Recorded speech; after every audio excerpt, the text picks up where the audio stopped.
If your mobile home toilet flushes but the waste just won't go down, you're probably dealing with a clog or blockage somewhere in the sewer line that a simple snake or septic tank emptying can't fix. So, first off, you gotta understand that flushing doesn't always mean everything is clear. Sometimes the clog is deeper in the sewer main or under the foundation where regular tools can't reach. You might want to rent or call for a sewer camera inspection to see what's really going on inside the pipes. If there's a belly, which is basically a sag or dip in the pipe where waste and water collect, it can cause backups even if the rest of the system looks fine.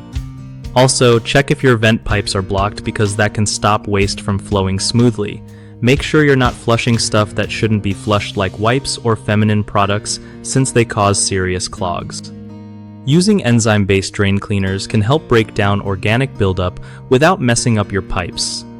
Lastly, consider if your mobile home's plumbing slopes properly. If it's flat or uphill, waste won't move easily.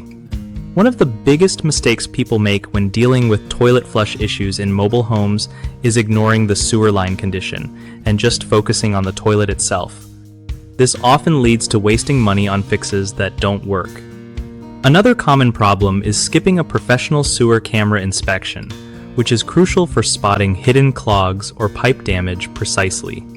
Lastly, many assume snaking will fix everything, but if there is a belly or pipe collapse, snaking won't clear that.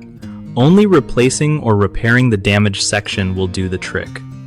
BigHomeProjects.com helps homeowners like you find trusted local contractors who actually know how to handle tricky plumbing problems without guessing.